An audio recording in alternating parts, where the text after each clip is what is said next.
Good evening, everybody. Welcome to the May 30th Planning Commission meeting. Tonight we're here to continue our deliberations and possible action on the Oakley Co-Housing PUD. We're picking up our discussion from where we left it last Monday, a week ago Monday. And just for the record, at the beginning of last meeting, we all declared that we felt we could be fair and impartial. Since that time, has anybody changed their mind and become less impartial? If not, anything else that we should cover from staff here that you want to lead off with? Do you have anything? Did you, just a couple of comments to begin And with. everybody, just before we start, make sure the microphone is pulled Bring up him in. close to you. Even those of you who project much better than I do. Staff wanted to kind of remind you that what they will be doing after these meetings is coming back and trying to record your straw polls into a written decision that will be brought back in front of you to make sure that it reflects the majority of the body's thinking on this. So in this case, and as always in every case, the decision has to be supported by substantial evidence. In this case, it is perhaps a more difficult job, but not unusual, because you have conflicting expert testimony in the record. And I don't know how often or recently that has come up for you, but just to kind of give you a little primer on how to deal with that.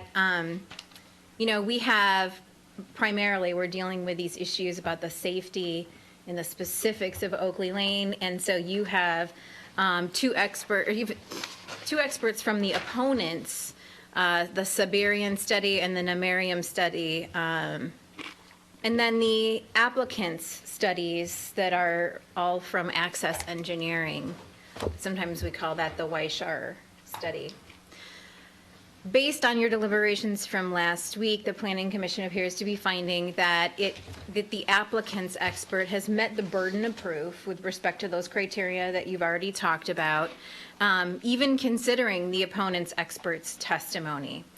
And I just wanted to let you know that staff don't think that where you're going is unreasonable, that potentially you could go the other way, and that also might be not unreasonable.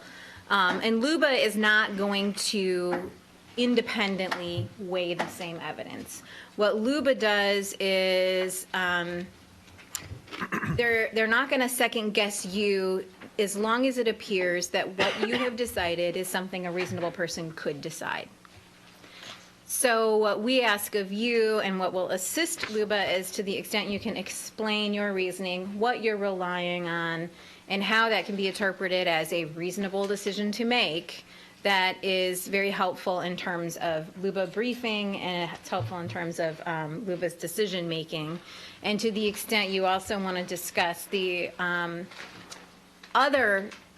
expert testimony or the other testimony that you find to be less reliable, and explain why, that's also useful in terms of staff's writing up your decision and legal's defense of your decision later on. So we may push you a little bit if we're not hearing enough on any particular issue. Obviously, for those assignments of error that have not become an issue or been raised in this 2017 testimony, you don't have to go through a lot of discussion, or frankly, much discussion at all, if you didn't see anything new submitted under some of these assignments of error. But for these first three in particular, we may push you a little bit to get a little more information. But I think what we would recommend, and correct me if I'm wrong, but is that we could just continue where we left off last time, which was looking at appeal issue number 4. Two. Two. Yeah. Sorry, appeal issue number 2. And then continue through, finish up the rest of it, and then come back at the end to perhaps have a little more discussion about the first 2, if the Planning Commission decides to. Does that sound reasonable? Okay. Any questions from Commission? Commissioner Baker? No, I was ready to dive in. Well, I have a question that's eventually for Okay. our legal counsel. So just for a recap, we have gone through, and for the viewing public, we're not doing these in numerical order. We're kind of doing them in an order that makes sense because one decision can help us inform the following decision. So we first did decision 3, and we found that they did not err. Then on decision point number 11, again, we found that they did not err. And right now we're in discussion of number 2 regarding the decision erred by finding the applicant met EC 93820 subsection 5. The PUD provides safe and adequate transportation system throughout compliance with the following, and then it goes on to subsections. So with that, we will redo our discussion, and Commissioner Baker's first in the queue. Yeah, there's 2 paragraphs on page 329 that I wanted to read, and then a question for legal counsel. This is a letter from planning staff to apparently to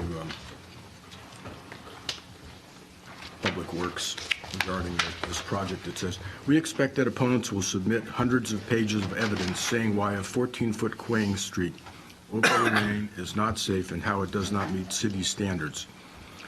You will need PW to weigh in on this issue, and some of the key issues to evaluate are on page 6 of the PC's initial final order." This first paragraph is really more just for background. There is discussion of the Mike Warshar's letter, the Armstead survey, and statements about how a 14-foot Quang Street can provide safe access. It's the next paragraph that I have concerns about with staff. "I am hoping your team can reevaluate the findings in this original final order and confirm that the Quang Street is consistent with the code. Ed, I was also wondering if you could find a few additional examples where a 14-foot Quang Street was allowed through a land use decision." This particular paragraph particularly bothered me because it's assumed that the planning commission is neutral. It's also assumed that the staff is neutral. So I'm wondering about if we're giving directions to other staff, how this might be interpreted if this was appealed again. Do you have a legal question? Yeah, that's the question, how this might be interpreted from a legal standpoint if it was appealed again based, on. I think that will probably be a question at LUBA, and I feel very confident that it's not an issue. Okay. Particularly in this case where what we have is a decision that's been approved by this body twice before. I think that planning staff are looking to defend the decisions that this body has already made. I don't know if that is, you can interpret this however you want. Now, as I said at the last meeting, it's important that if you believe, as an individual, that somehow, a paragraph like this causes you to not rely on the response that was given by Scott and Ed, that's your prerogative. But there may be a lot of different reasons why communications between staff, maybe it's a follow-up to a discussion that happened earlier, it's not, who knows what it is. But it's your decision as to how you weigh any piece of evidence. So I can tell you from a legal standpoint, I have absolutely no concern about that. Okay. All right. Any other discussions on adequate transportation systems through compliance with the followings?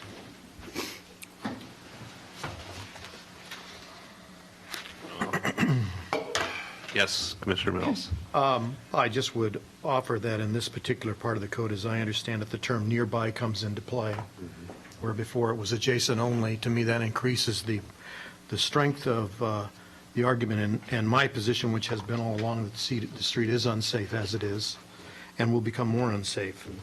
And nearby puts more pressure than ever on the scope of what should be done, if it is deemed unsafe, to to correct that. So I guess what I'm saying is that part of the code strengthens my position against this.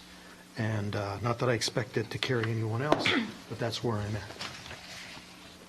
Chair, could I, it Yeah. might be easier, because I know Commissioner Mills' comment actually specifically refers to 2B. Maybe if you deal with 2A first, then 2B and 2C, it may clarify things for your discussions. And did the Luba decision have anything to say about these Yeah, particular? and I read it last time. It might be worth repeating. Okay. We can go to A then. Or you can do B first, but I think for No, I'm good. discussion purposes, that might be useful, instead of lumping them all together as just one. Okay. So section A has to do with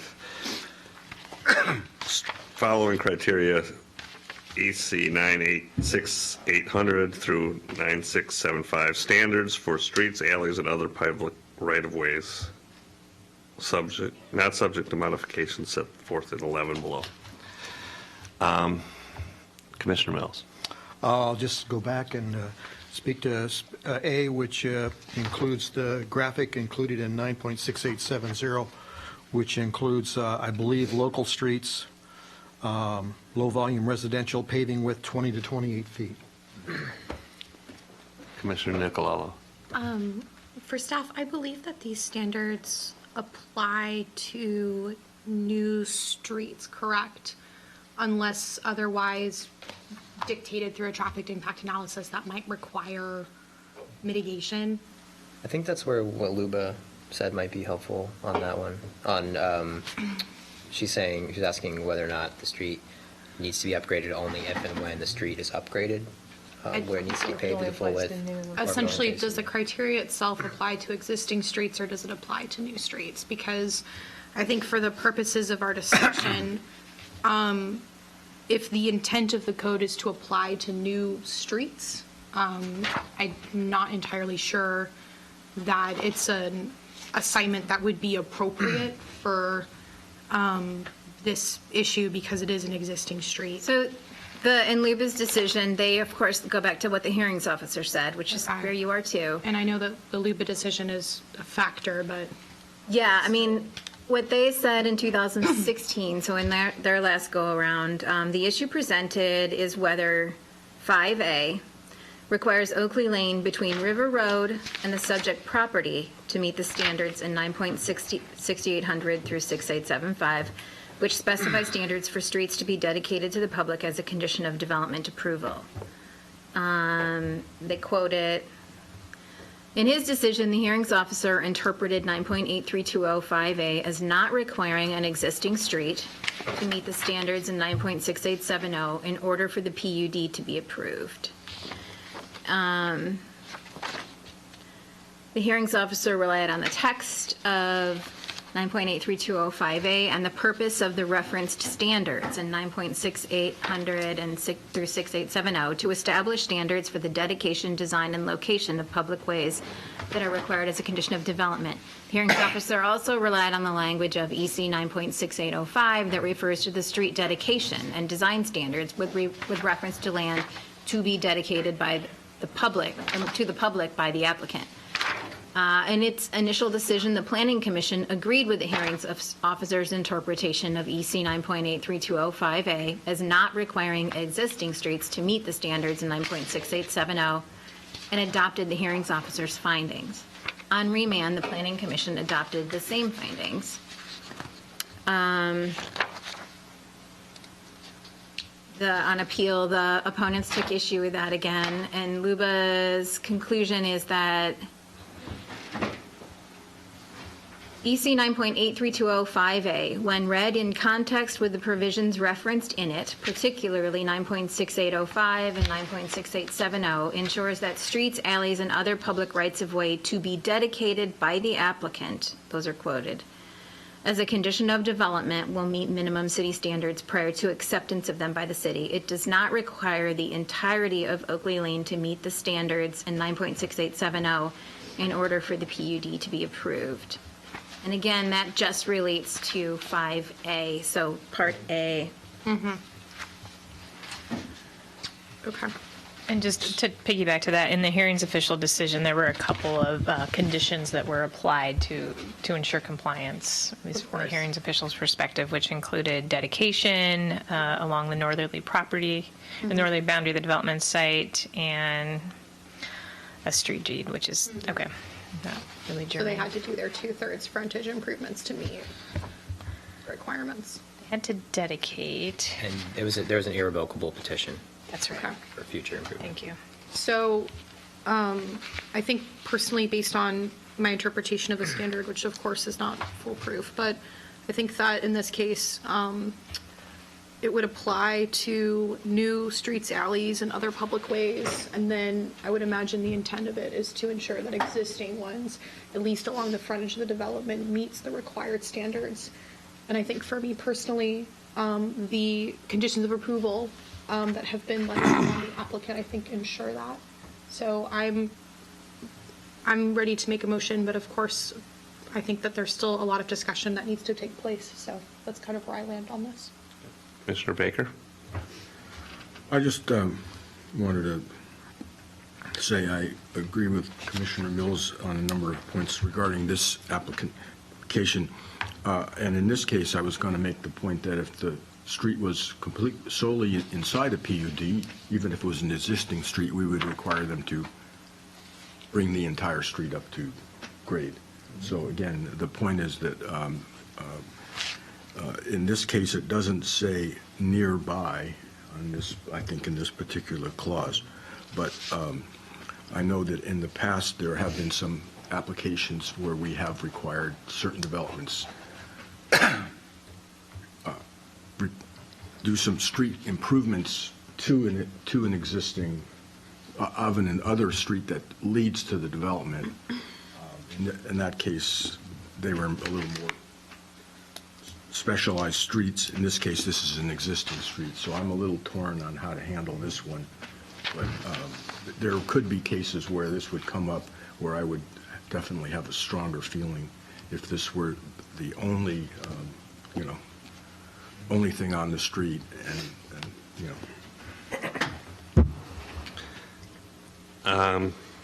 Well, for me, I think I'm kind of with Commissioner Nicolello, at least on Section A of this. I think Section A, to me, clearly means within the development site and proper or adjacent to. And it seems to me that, from what I've read, that they're doing what is going to be required of them to comply with Section A. So I don't have a problem with Section A. I think when you start getting into the lower ones, the nearby and stuff like that, that's where there's a little bit more meat on the bone to chew on. So, Commissioner Mills. I'm inclined to agree in this particular case, as I'm hearing staff recite what's been previously interpreted and decided. I'm understanding that the consensus is that this should apply only to new streets and within the development property, and should not apply to previously dedicated streets. That's what I'm hearing people tell me here. That's what I'm understanding. If that's correct, and I'm taking it as correct, I'm going to be okay with this one going ahead. With A. Yeah. Any other discussion? So at this point, I'm just going to do straw polls because it's one assignment of error. So if you're okay with that the developer or the applicant is meeting the criteria in Section A, raise your hand. Talking about 2A now, right? Yes, 2A. Okay, so that's unanimous. So that one's checked off. So now we'll move on to the B one, which is talking more about access for bikes and stuff. So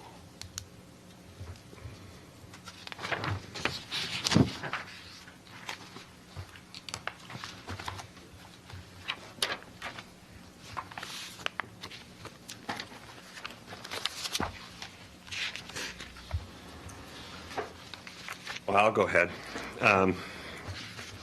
I think that this one does open the door a little bit more as far as safe and adequate transportation system.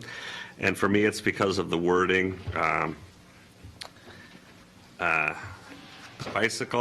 pedestrian, bicycle, and transit circulation, including related facilities as needed among the buildings and related use on the development site. I don't have any problems with it on the development site, as well as to adjacent and nearby resident areas, transit stops, neighborhood activity centers, office parks, industrial parks, provided the city makes findings that demonstrate consistency with constitutional requirements.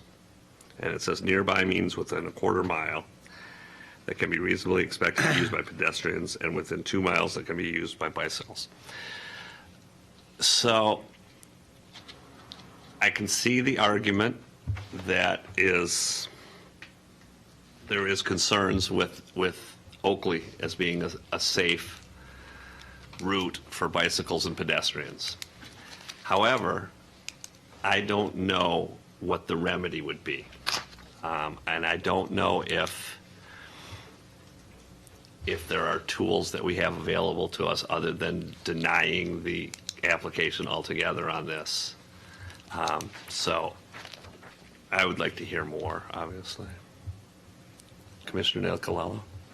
So and staff, correct me if I'm wrong, but first, in that regard, I think legally we are required to levy conditions of approval if that would allow us to approve the application as opposed to denying it if there was those remedies available. If the applicant has proposed them, you don't have to create them on your own. So I think that the applicant has proposed, if I'm not mistaken, a public access way. Is that correct, staff? Could you dive a little bit, and sorry I use staff as like an individual and plural term depending on the day. But could you dive a little bit more into that public access way? Yes, maybe. Because it sounds like there's, Well, if I'm, hold on, Commissioner Baker, please. It sounds like there is, and I'm interpreting this, but it sounds like, generally speaking, we find on site that there is adequate circulation amongst buildings and related uses on the facility, but the concern is related to adjacent and nearby areas within that, as using nearby as defined in the code. And so that's why I'm asking a little bit more about the public access way, because I think that might be beneficial to our discussion. Yeah, let me, And if you need time to find it. yeah, I just want to make sure I'm quoting it right, so No I worries. want to make sure I find it in Do you here. want to tackle back to it a little bit later? Yeah, that'd be great. Of course. Commissioner Jaworski. I was going to bring up what they did as far as when they say the circulation in nearby, whether you're heading from the site out toward the River Road area, or are you heading inland toward the bike path as far as pedestrian and bicycle access, which, does one suffice in meeting this requirement, or does it have to be in multiple directions? In other words, had there been cross streets on this, would you be going out every single street? Because I know where I live, we have a major development and there are no bicycle lanes. So It's not a legal question. It's an interpretive question about how you interpret the code. So maybe staff can talk to you about that, but in terms, I think I can tell you what Luba said about it in 2014. It really wasn't an issue that was raised in 2016 again, but it doesn't really get to your question, Commissioner. Commissioner Baker. yeah, my interpretation of the public access way is it provided some partial connection toward the bike path. And that would solve bicycle connections to the bike path from the end of the street. It wouldn't resolve issues that you might expect that a lot of the traffic will be going in the other direction. Pedestrians going to public transit are not going to go to the bike path. They're going to be going to River Road where the buses are and where the shopping is. So you would expect that the majority of traffic in this block is going to be going toward River Road rather than the other way. There will be, I would actually expect that as much, knowing my own bicycle experience from bicycling around town, is there would probably be as much traffic through this street if it connects to the bike path, from the bike path to River Road, from non-residents as there would be generated from the residents on that little connector. Because that seems to be typical of the other connectors that I've bicycled on it. So, yeah, my concern is where it talks about the quarter of a mile, and it talks specifically about nearby residential areas, transit stops, which would be on River Road, neighborhood activity centers, which would be on River Road, office parks, industrial parks. Again, those would all be in the other direction, so that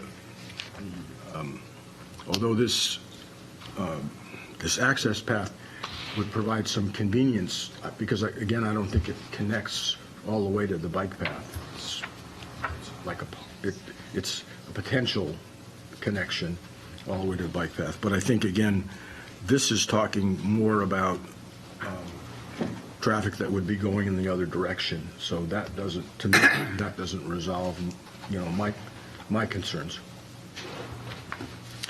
Commissioner Mills. Yeah, my interpretation of this primarily is that it is concerned, as I'm reading this, it is concerned with getting to River Road, which is where most of these facilities are. So that's where the heart of my concern is at on this item. So just a reminder that previously, obviously, you affirmed the hearing's official decision on this, and which was in part based on the fact that bikes and pedestrians would use Oakley Lane to get to River Road, and because of that narrow lane and the way it functions already, that the traffic is typically slower. If you are looking to reverse that, we will need to know what evidence in the record that you're pointing to. To reverse the hearings officials. Yes. Mr. Jaworski. Yeah, maybe staff can help me here, because when I read through these things and saw all the pictures and everything, I don't remember seeing pictures of bicycles, or that was an issue presented by anyone at the time, that there was bicycle traffic traveling, let's say, east on that road as an issue that they brought up, or I just couldn't find anything there. There were one or two pictures of people walking in the gravel area, but the major concern seemed to be vehicle transportation, is from whatever I saw that I've read. So, but I definitely think it's brought up.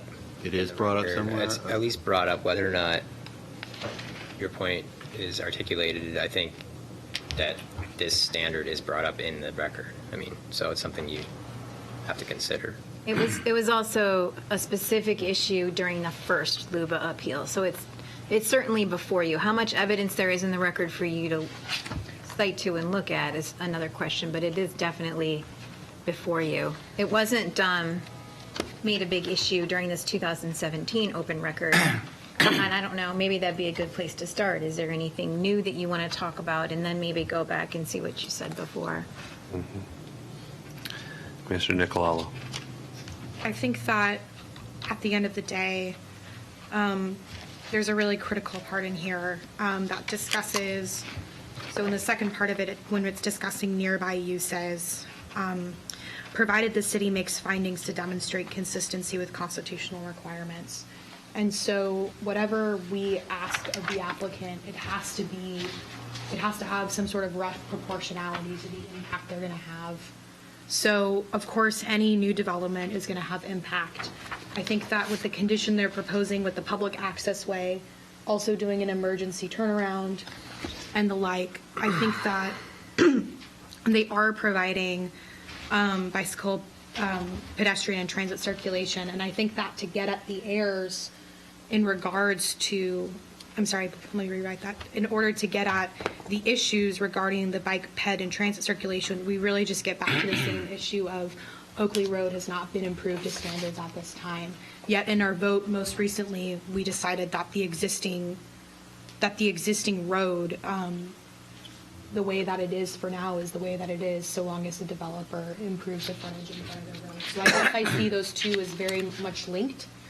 And I would be curious to know how we would arrive at agreeing with this finding of error if we see the conditions of approval that we have in front of us and we also did not find error for the previous assignment.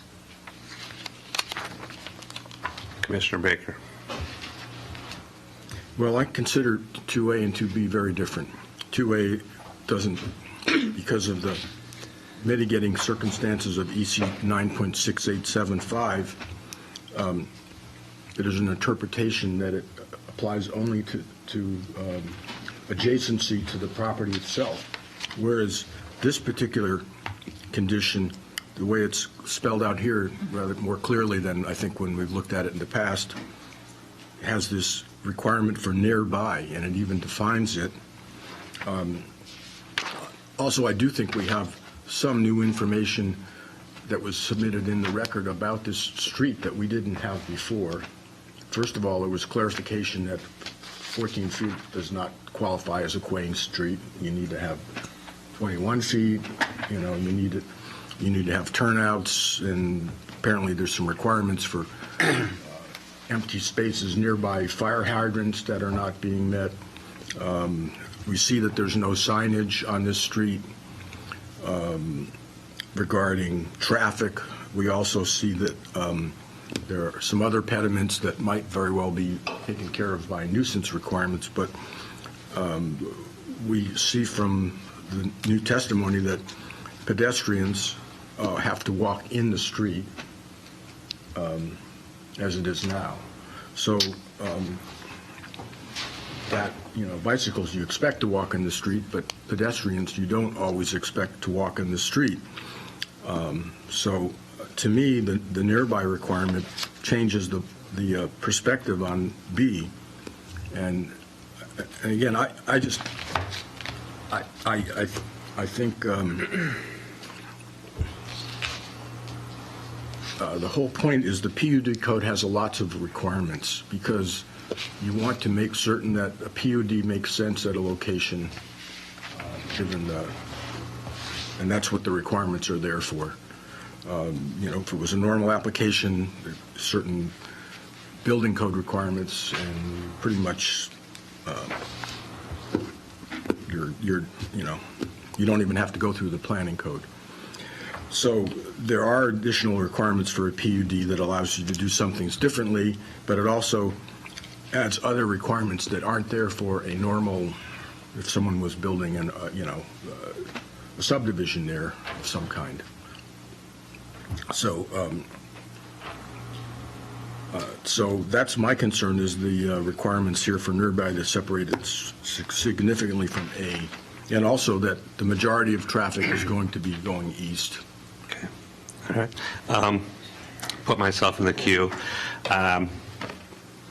For me, I think there was some evidence that has been put forward since the 2014 appeal, and obviously that is the conditions and the right-of-way that has been shown on Oakley Lane.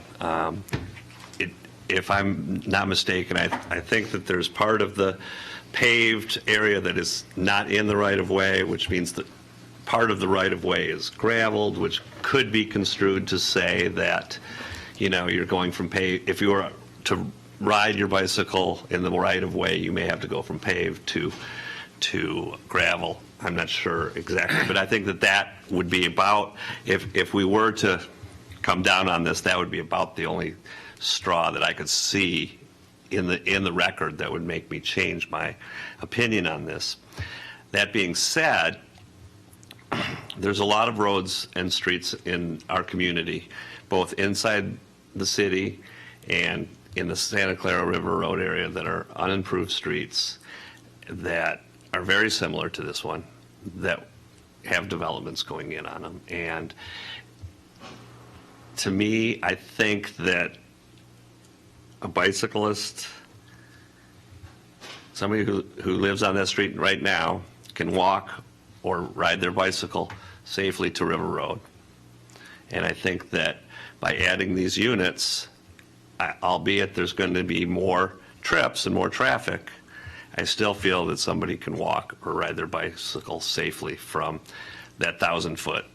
And as far as the going through assignment number 3 and assignment number 11, in my mind, those are different arguments because that had to do with whether a fire truck can get down there. That was what that was talking about. That's not talking about whether a bicycle or somebody on foot can get down there.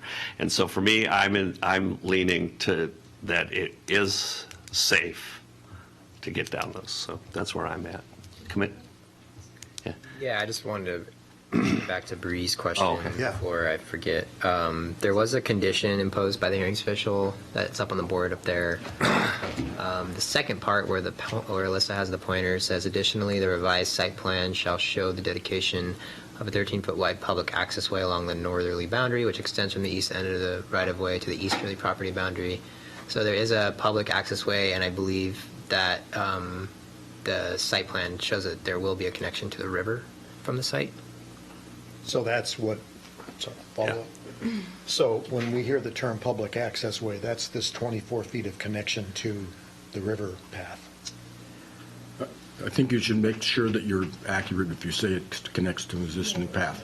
Yeah, I'll want to confirm that May too. not, Yeah, but that I may don't not know. connect to the river path.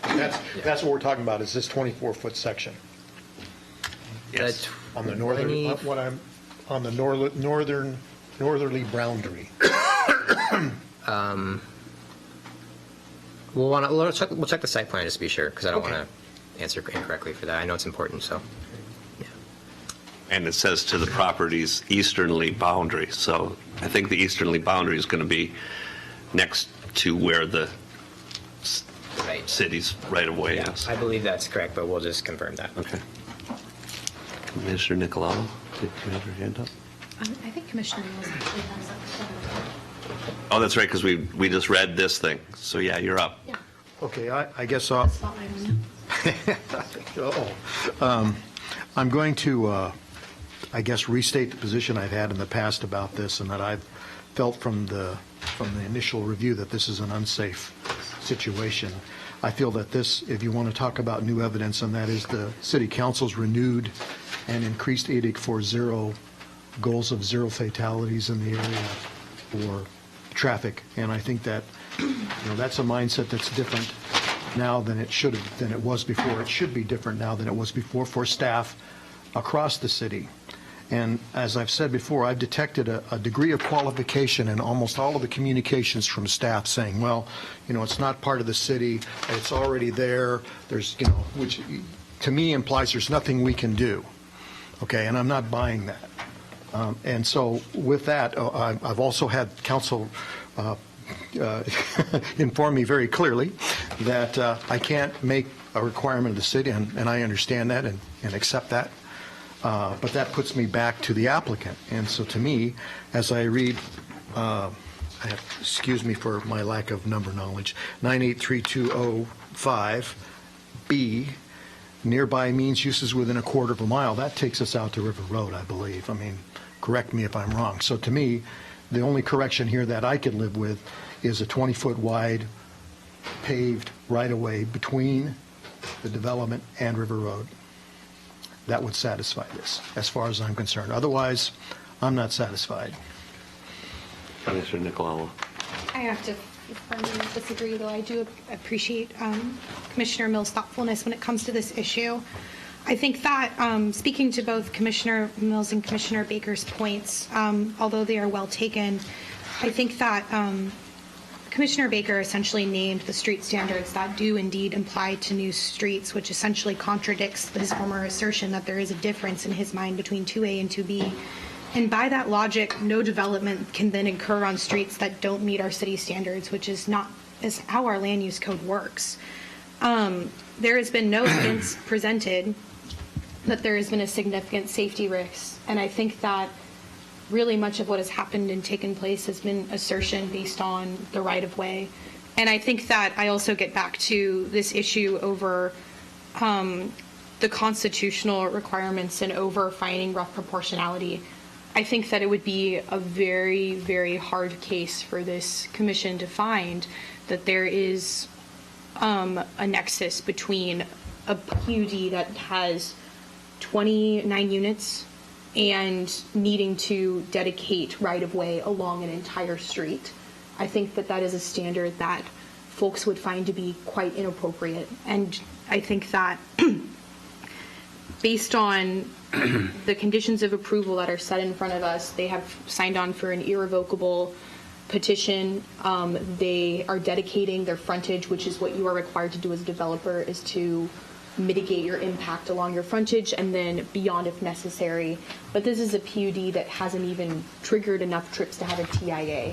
I think that in an issue like this, where safety is something that is so subjective, I have completely different interpretations of safety than perhaps other folks here do. What we have is the evidence in front of us, and I don't think that there has been significant evidence of any safety risk that has been recorded that I know I can safely say that there would need to be any kind of mitigation beyond what has already been required of the applicant. And I also remind us, too, that there is an issue over the fact that requiring somebody to dedicate right-of-way along the entire street would really not meet the rough proportionality test, at least in my non-attorney opinion, but I don't think it would.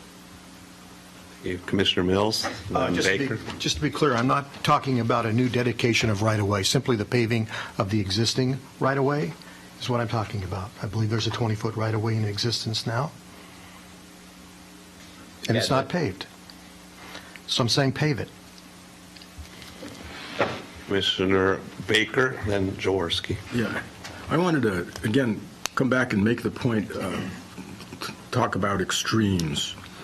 So let's say we were planning on doing development on a 20-foot dirt road that led through other properties to a site. If we did normal land development that didn't require a PUD, then the requirements are significantly less. And you wouldn't have to meet this requirement here that talks about adjacent up to a quarter of a mile. So in other words, if we did a PUD in the middle of an island of land, and it turned out it had to be was on a dirt road, but the dirt road was through other people's property, it wasn't the only adjacency was at the edge of the PUD. If we're extrapolating that point of view, then we wouldn't have to upgrade that road at all to this one development that's going in there. And again, we have other development types that don't require the same land use decision and the code requirements that a PUD does. So, for example, if this developer was putting in single-family houses and meeting the R1 land use, there wouldn't be a land use even application. They could just go in and build R1 houses in that zone without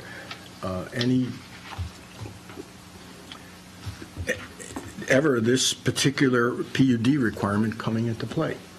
Can I just make a point for clarification? I just want to be clear that I think that the points that Commissioner Baker is making and that many of you are making are made in aid of your interpretation of this provision. That if you're actually talking about how you should go on with that, I want to make sure you don't go outside the facts, but if this is a discourse you need to help interpret this provision, I think that that's okay. Right, and I think we can kind of we've discussed this now in two meetings. I'll go to Commissioner Jaworski, and then I'm going to prefer something. Yeah, there's so many confusing things happening here that it's difficult to really address an issue if it is an issue or demonstrated significantly to be an issue. As some of the commissioners have said, well, I'd like to see it paved. My understanding in reading some of this is that, number one, there was only 20 feet or so dedicated on the right-of-way, and it was only on the north side, apparently, and there was evidence that said there's this center line, which would mean we'd have to go to the other way and take all that property on the south side. The other thing is, if you're paving this or whatever, do you fall under the new conditions, which means now you are subject to the street conditions, and if it's called a local street, where are we then? You have to have a 45-foot right-of-way, so that's looking at taking a lot of these neighbors' property that they think they're there. It gets into, do you have parking or no parking? And we're talking about, we need things for bicycles, and we need things for walking, which gets to me that just paving 20 feet isn't going to do it, because if you have bicycles and all of this stuff, you're now down to the same size you had before, and nothing to say that people won't park there anyway. So that's what, I don't see a resolution. I see there may be an issue, but I can't see how you can come up with a condition to address this without requiring this developer to build a wide, fully acceptable street by city standards. And that seems like that's a lot to ask for what they're doing as far as impacting this street when they tried to give another way out, which is what I asked earlier, by going in an easterly direction. So that's what really has me worried here, and I wanted to say that. So I'm bouncing back and forth, and I'm trying to say, realistically, it even says in here, realistically to be expected to be, or reasonably to be expected to use by pedestrians, bicyclists, and whatever. And I don't know how realistic that is, or reasonable that is, that how many will even use it if you're going to be expending potentially a lot of money to take a lot of land from some people who may not even like that when they find out someone's taking, I think it was 22 feet of the other from the center line in order to get to the street. So I just want to throw that out there, that's why I'm somewhat confused, because I think that it may not benefit that area as much as they think it may. Okay. So at this point, I've heard arguments on both sides. Also, I've heard Commissioner Mills with a possible condition of approval.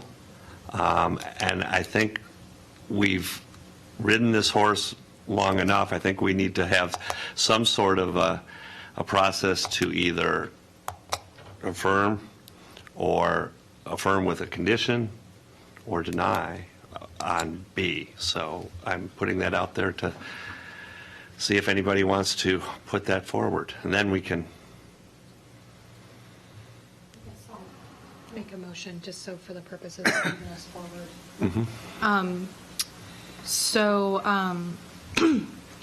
Do you want me to do it just for 2B, correct? Let's just do 2B for right now. Wait, we're doing straw polls though, so do we still need to make a motion? On this one, let's just do a motion. Make sure folks know what they're voting on. So to deny the assignment of error, or to affirm the hearings official, or. Sorry, Yeah. subject with the process stuff. So I'd like to make a motion to deny subassignment of error 2B, and I will not read that very long paragraph. Is there a second? I'll second it. I'm sorry, I missed the second. You? I'm the second, Okay. yeah. So at this point, there could be a substitute motion if you feel like you can come up with if any of the commissioners feel like they can come up with wording that would be different than this, or get to a decision point that they would like to see. Can I have some discussion on the motion? Yeah. Just a question. Legally, what happens if the vote is tied? It affirms the hearings official. But since there's 5 of you. Well, one can abstain. So, okay. And I know that's a groaner to council, but this is very complex, and if you're not sure what you're thinking, what you're voting on, an abstention is a viable alternative, so. Commissioner Mills. I'm going to lay this out again with the question to staff about, about the possibility of making condition of approval of paving of the existing 20-foot right-of-way. And I'm recalling that there were graphics that showed an existing 20-foot right-of-way with varying amounts of gravel and/or pavement in and out of the right-of-way. And I'm suggesting that perhaps one solution would be a condition that requires that the existing right-of-way be paved. Not that we make a new right-of-way, not that we take it up to current standards, although, once again, I'm looking to staff for what is defensible and reasonable here. But to me, this would constitute, or could possibly constitute, an improvement. Enough of an improvement to make it at least a net gain or zero-sum gain in terms of safety, with the significant increase in traffic that this new development will bring. Any comment from staff on that? I am. If that's I just want to comment that if you do that, you'll want to look at this survey. So this is the Yes. IMSTAT survey, which is an important piece of evidence. And you'd want to clarify exactly where the extent of what that paving, where that would be. You can't just say the paving, like, you have to I'm clarify where. suggesting the right-of-way, not the paving. The right-of-way defines the paving. Right. That's what I'm But saying. where within the right-of-way? Is it for 100 feet, for 200 feet? Is it? Because the right-of-way some places is 45 feet, some The places. diagram shows and delineates a 20-foot right-of-way, right here, Correct. and right here, Correct. and right, well, not any place else. So but for the these lines are portions consistent. shown on here, yeah. Yeah. So that's I was going what to I'm make a speaking friendly of. motion, if that would be possible. So before you do, I just wanted to respond, kind of Yes. what would staff do with this? Right. Right now, these are straw polls, and so Yeah. a tie vote right now actually would sort of just mean the final vote. If it's a tie, it affirms the previous vote. Along those lines, if you make a straw poll and this is what you want to do, I would want to be able to come back and do some constitutional research and make sure that that wouldn't be an unconstitutional taking. It doesn't mean that you can't direct that we do that. I want you to understand that it's possible I could come back and say, I don't think that we'd be able to do Right, this. okay. Commissioner Mills, I'm sorry, Commissioner Baker. Yeah, I was just going to suggest that a friendly amendment would be the city portion of the, I think it's the 250 feet at the east end that's in the city limits would be paved. We can't really specify anything about any of the other part of the street, but I think that would be They're already going to do Is that. that true? I'm not sure that's true. I think we can specify that. You can require the applicant to do anything that's feasible. And what is feasible is quite a lot based on Luba's case. The applicant, I don't know what they would have to do. It's clear that there is different jurisdiction over different parts of this road, and clearly they would have to deal with the county as well as the city on this. I'm not sure how that all works, but I would guess that it's feasible. Commissioner Jaworski. Yeah, getting back to what I was alluding to before, if this was done, and I look at the street standards, and it's a low-volume residential, paving 20 feet wide, that would mean there would be no parking, according to this, on either Well, side. parking happens on paved areas. I mean, I think you need to be clear what it is you. No, this think- says yeah. paving 20 feet with no parking. If you want parking one side, it has to be 21 foot. Are you reading from the design standards and guidelines? Yeah. Yes, because of So the- that you may choose to do that, but my understanding is Commissioner Mills is just You're talking like that's an what it would overlay. take to be safe, not necessarily you want it to be a queuing street. I mean, I didn't don't- say a queuing Yes, street. there's another, there's There's two a different low streets. volume. It's a low-volume residential street. I don't even believe it is a queuing street. Since you mentioned that, when I read that same letter, he cited queuing street the same way I would cite, legal Emily. I mean, and then he goes, it functions as a Right. queuing street. So he was never saying it was classified Right. as a queuing street. He did say it is a local, low-volume street. I think you could impose what the right-of-way that you think is safe for paving, regardless of whether it brings it all the way up to the standard in those guidelines. And But if you're still parking on both sides, it's the same issue. Yeah, and that's for you guys to talk about. That's what I don't understand. And just for your knowledge, or just to have out there, the county's standards aren't those. I know that. So what the county says is a low-volume street is different than what the city says. And if we're paving county roads, they're at different standards. Yeah, but when I read, and I think it was from Paul Conti discussions with the county, when he asked those questions, the county came back and said that in looking at the streets and the classification, since it's in the city limits, it's the city's policies that will guide this. I think that is what the record reflects. Yes, that's what the record reflects. So it would be the city's conditions. Mr. Mills. Please understand, I know I feel like I'm threading a very fine needle by suggesting this, given Commissioner Jaworski's concerns about how far up do we bring this. I understand that that we're not bringing it up to current standards. I understand that there are questions here which we may have to answer, and I'm quite frankly uncomfortable putting on a traffic engineer hat when I'm not qualified to do that. But I am trying to find a way to meet some of the concerns that have been brought up, which I feel are very real, at the same time, not making the project impractical. And I don't believe this does that. Commissioner Baker, and then we'll move on to the vote. Yeah, that makes sense. I just wanted to say that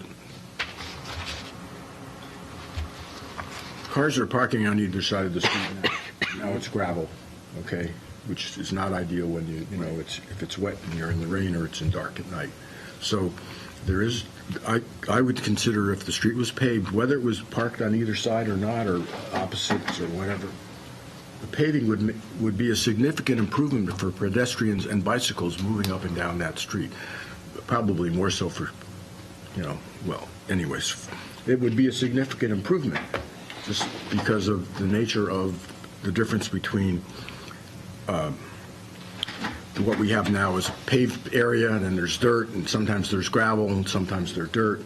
That way, at least there would be a wide swath of paving that would allow someone to weave up and down the street in a way that they wouldn't be forced, if an oncoming car came, they wouldn't be forced into the mud or into, a gravel pile or whatever.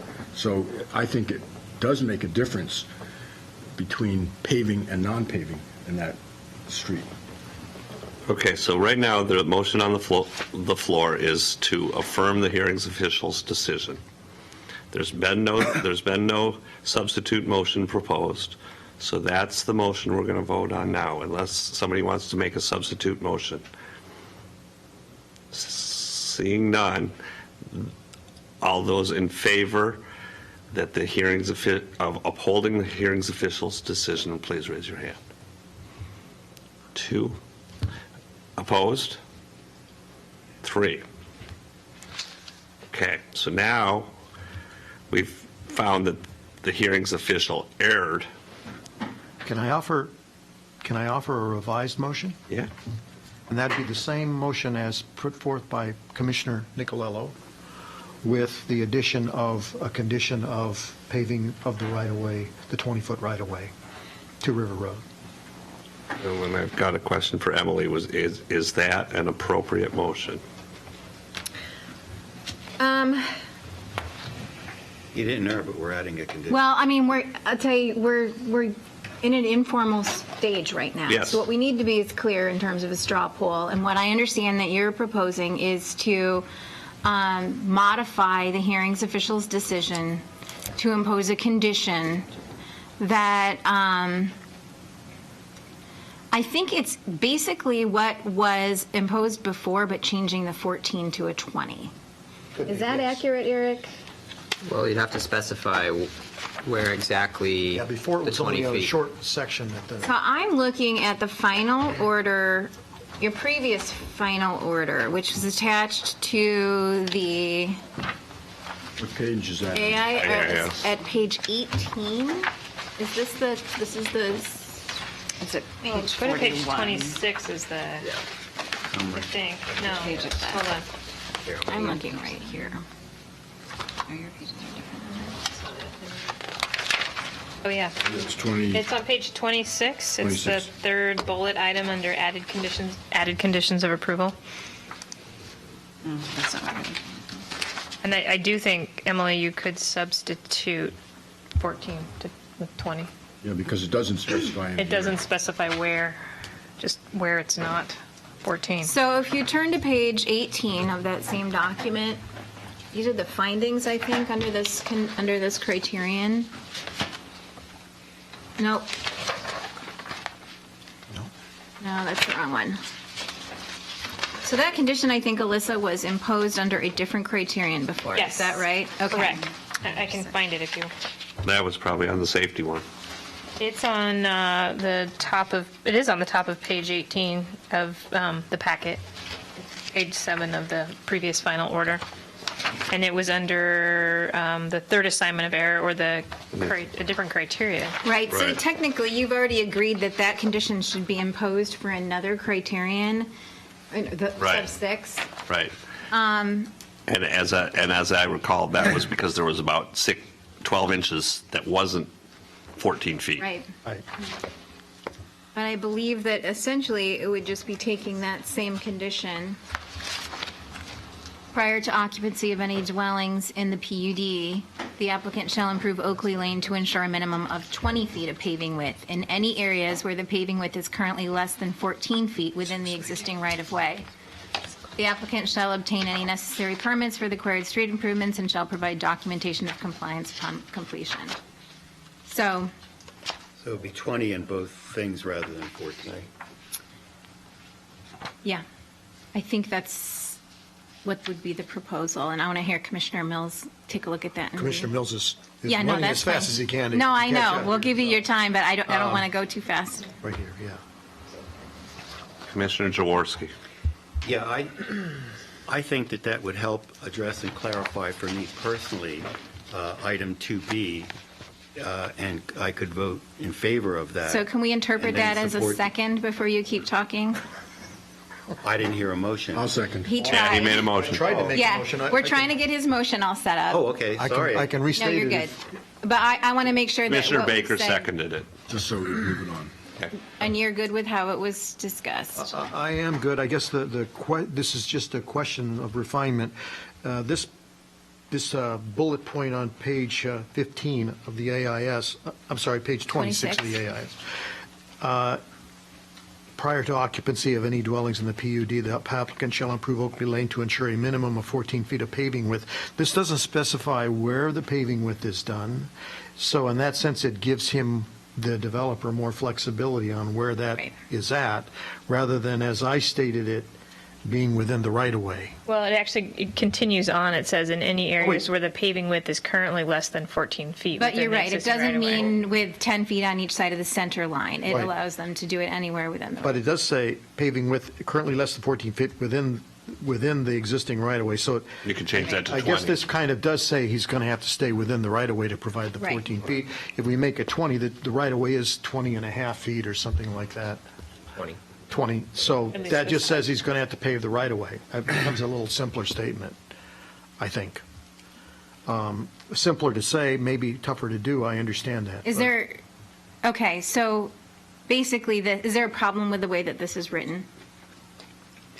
How would we change it, Counselor, Change 14 to 20? in both places? Yep. I think, I want to capture what you want, so, I think that would do it. I think it becomes a little tortured if we change 14 to 20 in both cases, but it does convey that. I mean, if we're looking to change as few words as possible, and I understand sometimes there's merit to doing that, then changing 14 to 20 would work for me. Commissioner Baker, I just wanted to point out that some places it's wider than 20 feet, so that's why you don't want to say. at least 20 Right. feet. So there's- Some places, but not. I know, but that way you don't worry, you don't have to worry about concern. You just say 20 feet. Yeah. okay, so I interrupted. I think that we understand. I understand Commissioner Baker seconded? Yes. Okay, and then I interrupted Jaworski. There you go, Commissioner. No, Sorry. I was going to say I could support that. I didn't understand you were looking for a motion, so I have nothing to say there. Chair, how are we doing? We're doing okay. I'm going to speak to this, and I have concerns. I have concerns because I think that this could be potentially 1,000 feet of paving. Once you get it says there, once you go and get the necessary permits and everything, they may go to the city or the county and say, if you're going to pave part of this, I want the whole thing paved.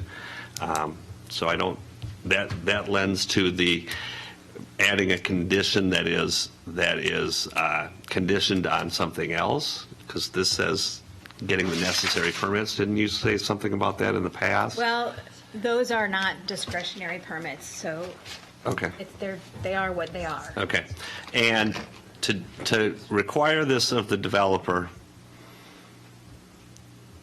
to make the streets safe for bikes and pads and able to get to the bus stop. I think it's more onerous than is necessary in my opinion. And I don't see, there may be some sort of safety concern, but this is fixing, this is putting the bumpers on the bowling alley for a pro bowler. I just don't, I can't support this motion. Commissioner Nicolello is next. I think we're ready to move to a vote. I think at this point, we're all kind of where we're at. It's been a hard decision, and let's... But you're losing your voice. I'm sorry. It's been that much. But I think let's move forward to a vote, because at this point, I think we've all kind of said everything we need to say. I agree with Commissioner Borowski's statements, and I'm disappointed. I think that this is not constitutional, and I think that it's an inappropriate considered to the impact, but I also respect everyone's conversation on this and know that the issues we have in front of us, we all care deeply about. So we're all approaching it with the best perspectives we can. Commissioner Jaworski. Yeah, just a potential option on that. I know that where I live, we've tried to put in for a bike path and walking path through the different committees that handle this to try to get something done. And they came back with something that's saying that if it was 6 foot wide or something, it could just be a composite, not paved, and it could just be something that's a walking and biking path.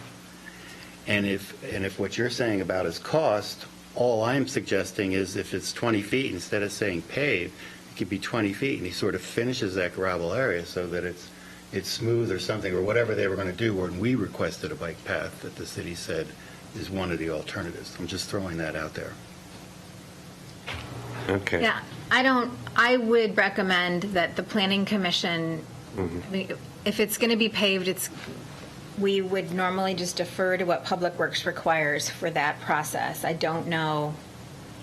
Yeah, but we're not specifically saying when we say 20 feet paving width, we're not specifically saying it's for bicycles or walking. We're just saying pave it. And the whole discussion was because of pedestrian and bicycles. And I'm saying an option is if you want to make it wider and smoother, as Commissioner Baker had said, I was told that they do this with some sort of a composite that they put down that's smooth and it's better than dirt. It doesn't get muddy, and that's your walking and biking path, which would be a lot cheaper than trying to pave the whole thing, is all I'm saying. Okay. Well, at this point, anything else? I think if this motion carries, we'll have legal staff do some more research on it and bring it back to us to make sure that it's It is indeed constitutional. exactly. Yes. And so at this point, I'm going to call for the vote. And the motion is to amend the condition up there that's on the board. Now, we would be using a different criteria. We'd be using the bicycle and pedestrian one for that, so. Yeah, and I would want to look at whether or not there's some legal reason we would want to keep both of them, even knowing the second one swallows the first. I'm not quite sure, but Right. in case Exactly. one of them doesn't make it through LUBA and one does, or. Well, that one hasn't it? Yeah, So that one has. it has, but LUBA's Well, yes, decision is. yes, okay. All right, so with that being said, all in favor of the motion, raise your hand. Opposed? Motion carries 3-2. Staff will work on this and get back to us before we sign the final order next week. Just a question to staff, if they could bring back the dimensions of the right-of-way, It's right there. the whole way. I don't believe it's on that section. We'll have to see if that's in the record. It's on, there may be on another map, but Okay. it varies. We can see what's in the record. I will note that on this survey, the part right here towards the west of the part where the right-of-way, where the private property comes into the paving, it does show that there's 21 feet of paving there existing. Okay. Within So like I a think- 32-foot wide right-of-way, so. I think the point is, and I think you've already figured this out, but where the paving dips farther below 20 feet is on those parts where the public property, the private property comes into it. There is almost 20 feet. I mean, there is 21 feet of paving here, but not only 14 feet of that is in the right of way. So it's gonna go like this, and it's gonna go like that, and it's going and there's gonna be a piece of And I think paving you that guys is understand never this. used. We're gonna make them pave stuff that will never be used because it's already paved outside of the right of way. But anyways, Well, we don't really know what Right, okay, Public Works so- would have them do. so we're moving on now, To levy that condition. and we have But condition C down there regarding the traffic impact analysis. Does anybody want to speak to this? we've stated before that, or maybe we didn't, but I think I remember us discussing that this criterion can't apply because they were not required to do a traffic impact analysis. They elected to do a traffic study. So I don't think that we can find any basis on this assignment there. Does anybody have anything to challenge that? Or any difference of opinion on that one? Well, I just have a question for staff. If they did submit a traffic study, is there any criteria that, they have to meet when they do that? So they submitted Again, their. if they didn't. Right. If it was completely optional and They would no criteria, then, They would submit that traffic study to show compliance under other more discretionary criteria. They did not, at least what the hearings official found, that they did not trigger the need for an actual TIA, the traffic impact analysis under our code. That, that doesn't prevent people from submitting other evidence regarding the impacts of traffic. But in this case, they did it under other criteria. okay. So with that, does anybody find a problem with saying that the hearing official did not err or uphold the hearing's official decision in regards to Section C of this decision? Okay, I think that's a yes. You want to do hands? We can You do wanna hands, just do a straw? or no objections is the same. Okay. So that takes care of number 2. Next, we'll move on to decision number 4. Decision erred by finding the applicant met EC 9832011B. The PUD complies with all of the following: EC 9650, improvement specifications 3B, streets and alleys, 4 sidewalks, 5 bicycles, path and access way. And then there's 3 sub-assignments. And I will be open to hear if anybody would like to discuss this.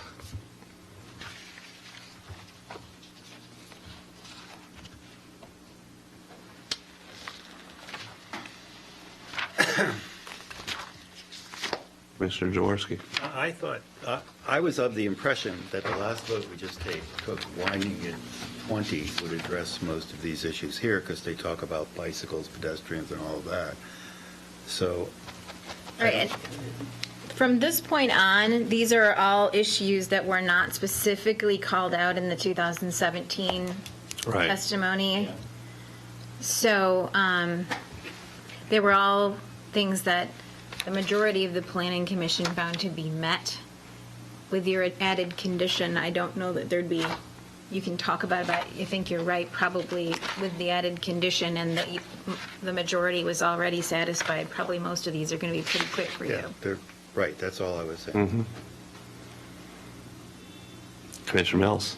Yeah, I guess I have some more pondering to, I have some more thinking to do as we work our way through this, but certainly our last adoption of the last motion, I think, throws these other items into a slightly different light and a stronger light for support.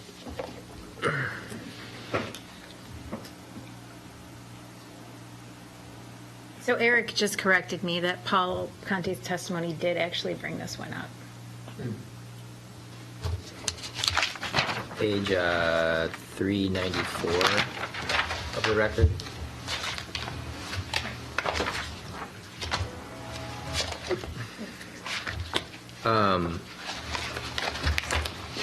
And then also in contrast, the hearings official, it's on page 71 of the packet, the AIS packet. That's where the hearings official addressed that in his decision.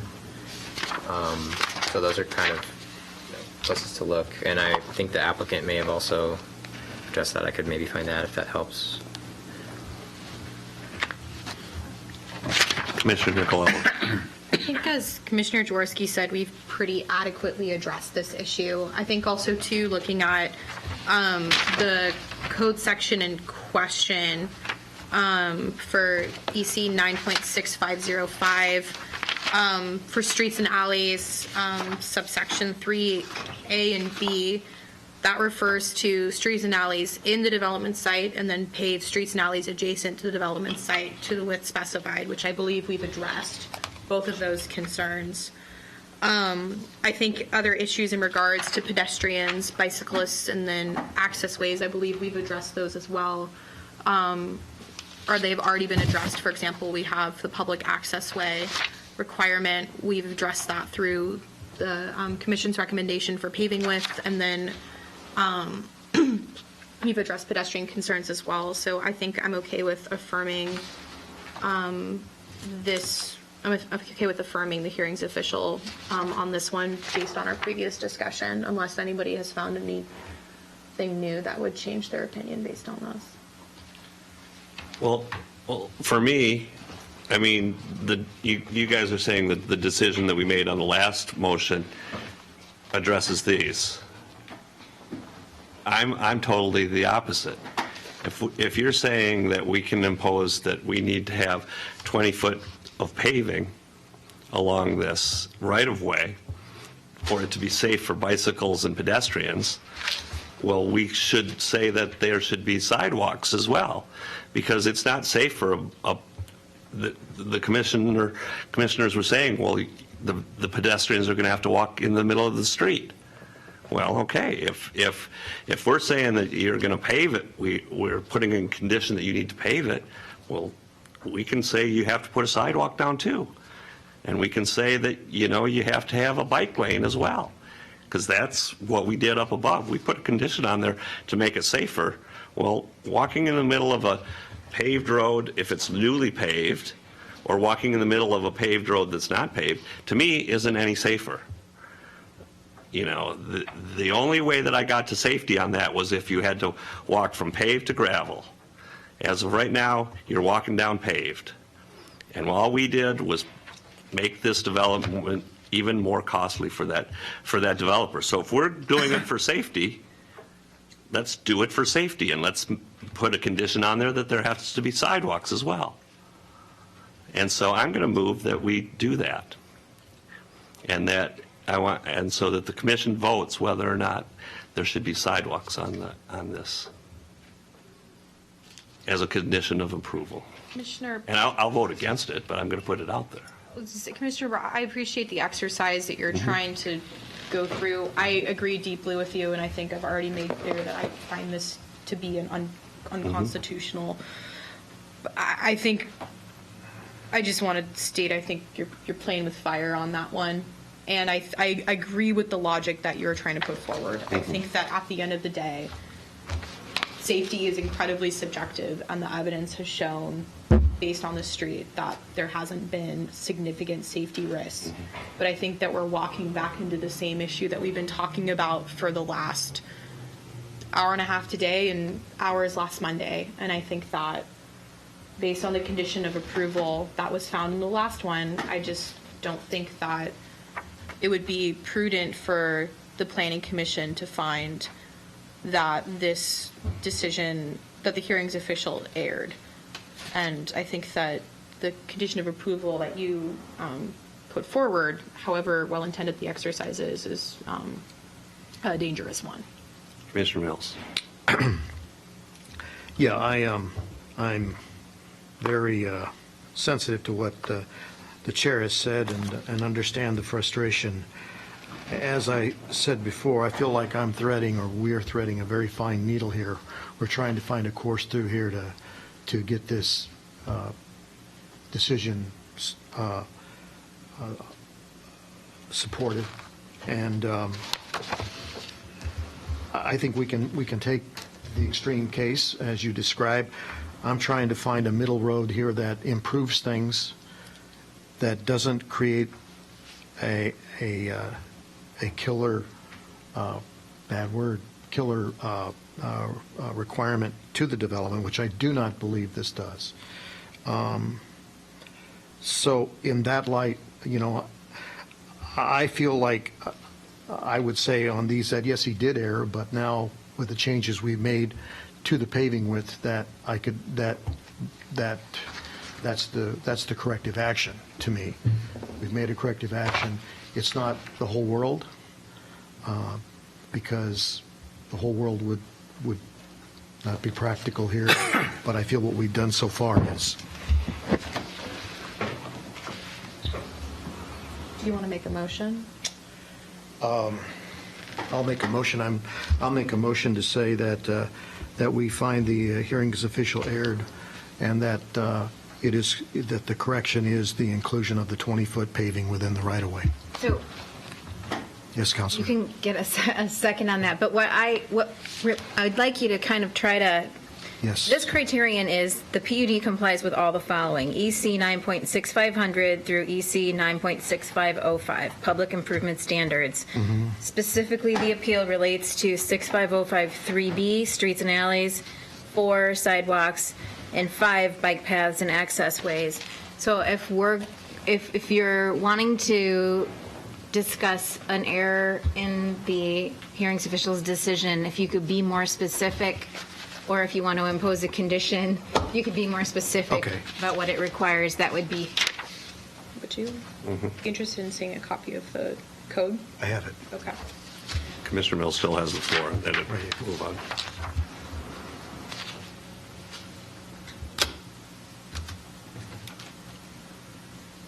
So if there's a particular portion of that requires 20 feet or something different than what the hearings official did. Okay. Going to move on to, go ahead. Sorry. No, it's okay. I guess Counselor, I'm going to go back and say what I said before in terms of, I think that, we can break this down and I can try to break this down and say that the 20-foot addresses all of these. It does address them all in an imperfect manner, more than was addressed before. We could choose to take a path prescribed by the chair, which I think is not going to lead to success. But I would offer that streets and alleys is improved. We're not doing sidewalks here, but we are improving the pedestrian safety. We are improving the bike safety too with the 20-foot. So I feel like it does address it, but I'm The not. legal nuance, and I think that I might have misunderstood what you said in the beginning, but it's important to clarify whether the 20 feet is needed to meet these, Okay. or whether they're met, and plus with the 20 feet, it's really not a concern Well, of yours. this is a case where the minority person from the very beginning Right. here is trying to paraphrase something to bring the majority together, and I don't feel like I'm perhaps the right person to do that. For me, this brings these into line, and I'm able to, I'm feeling good about this. I don't know whether, I can't sit here and say he didn't err. I probably would still vote against that, but I think it's important for you to still look at these as individual requirements, because that's how the board would look at them on appeal. So if you Okay, think yes. that condition is necessary for these, then I want to be really clear about that. That should be part of your motion. well, that's what I was attempting to do here, although I'm not convinced it'll carry because we're razor thin here. So it would be to modify the hearings official's decision to impose a 20-foot paving requirement based on this section as well. For me, yes, ma'am. Okay. Is there a second for that? Well, I'll second, just so we can move the discussion on. All right, Commissioner Baker, then Jaworski. Yeah, I wanted to point out that, again, we had 9.3 point, we had the 3, and then we had 2A and 2B. 2A, the code section talks about adjacent. 2B, it talks about nearby. This section, this 3B, talks about adjacent again. We're back to adjacent then. So again, although I seconded the motion, I think we should just say that the hearings official didn't err because this says adjacent, unless staff can point to me in the code where it think references nearby. I think you're on the right track. There we 'cause go. Yeah, I get it. Your previous decision basically said that same thing, that you found that it's only the streets adjacent that need to be improved. So I think that you are on the right track with that. Right. Commissioner Jaworski?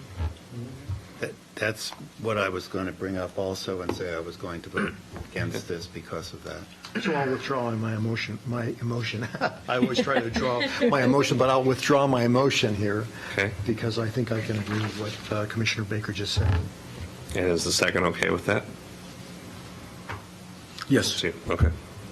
So now we're at this point, do we want to affirm the hearings official's decision? Commissioner Jaworski? Yes, I move that we affirm the hearings official's decision on appeal issue number 4, A, B, and C. All those in favor? Okay, unanimous. I missed the second. It was Jeff and I, so you can choose.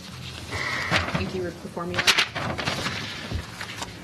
Okay, moving on to number 5.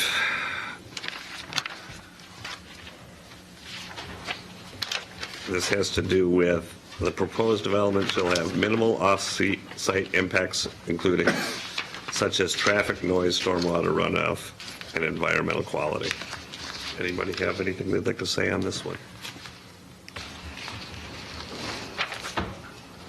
Commissioner Brodsky? Yes, go on.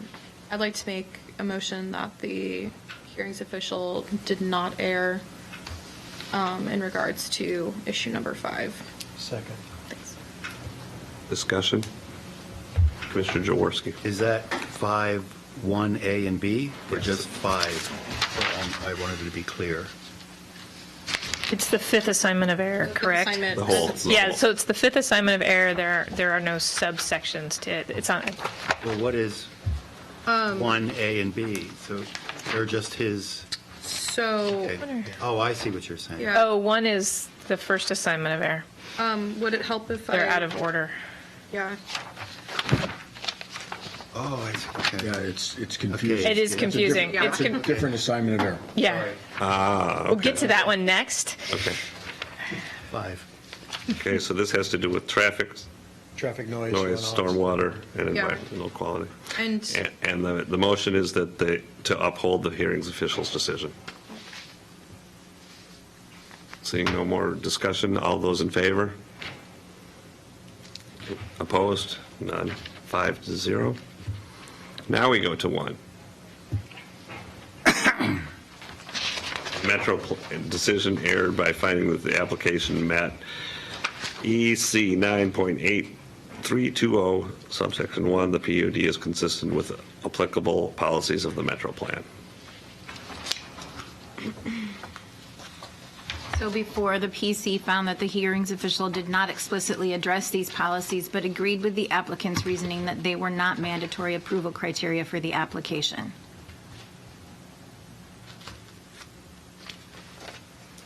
Anybody have any issues with the hearings official on this one? Commissioner Baker? Well, the only thing I just wanted to ask council for any additional guidance on this, as soon as I saw mandatory criteria, I just want to check with council. When Luba looked at this, Otherwise, we shouldn't use that phrase in our findings. like I said, their decision is not mandatory on you, but they upheld your original determination. Or the 14 or 16? 2014? It was, let's see when they brought this one up, 832071. It's not at my fingertips. That's okay. All right. Any other discussion? All those in favor of upholding the hearings official's decision, raise your hand. I was going to have discussion, sorry. I asked for discussion twice. Okay. It's okay. Do you want to vote no or abstain, or Go ahead. Have the I have to know what your vote is? Yes or I'll no? abstain. Okay. Fine. That was just Okay. my mistake. Moving on to number 6, decision erred by finding the application met EC 98320 subsection 13. The proposed development shall be reasonably compatible and harmonious with adjacent and nearby land uses. This is one where last time, so this is on page 20 of the AIS. The Planning Commission added a condition regarding, they said that the PC also finds that additional screening is necessary in the development and surrounding property, so there was an additional, there's actually two additional, 3, 4, there was a bunch of additional and modified, either new or modified conditions for this one. Right. That are in the. And your decision. Eric, was there Considerable discussion anything about that. in the new testimony that came in under this remand that addresses this? I didn't see anything that explicitly addressed that criterion, but maybe, I mean, if anyone else thinks there is something, I should say that now. Okay, put it open for discussion. Seeing no one, Commissioner Mills? Just briefly, you know, I felt that this development is a bit of a challenge for the character of the area, more than a bit. But I also feel like there was a real honest effort made in the last go-around with Planning Commission to come up with some additional conditions to try to alleviate this. And so I'd support keeping the conditions that we developed previously and affirming with those conditions. Okay, with that, I would ask for There, a motion to affirm the hearings official's decision with conditions. With our previous conditions. I'll make that motion to affirm the hearings official decision with the previously developed conditions as developed by the Planning Commission. Second, Jaworski. Any discussion? All those in favor? Unanimous. Number 7, the PUD will provide adequate screening from surrounding properties, including but not limited to anticipated location, bulk, and height. Virtually the same. I think we can move forward to a vote on this one as Yeah. purchase. I think this was dealt with by our additions in the last one, so. All those in favor? Unanimous. But although it should be made clear, it was based on With the conditions. With the conditions conditions, of the previous decision. previous motions, just to be clear to staff. The next one is number 8, and it has to do with lot dimensions and density requirements for the subject zone. Any discussion on this? Commissioner Well, Baker? I only ask staff for clarification because this is a technical issue. So I assume that they looked at this to verify that, whatever his numbers were incorrect or your numbers were correct. In other words, we should do this based upon, your recommendations on the numbers themselves. I would actually advise you just look at your previous decision, because this one wasn't brought up in the new stuff, and you found that the PC finds that the HO did not err in his calculation of net density by not subtracting public easement areas, as asserted by the appellant. And then it goes on to say that the PUD complies with the net density allowance in R1 zoning for 14 units per acre. Eric, a page for that? Sorry, that is page 24 of the agenda item, sorry.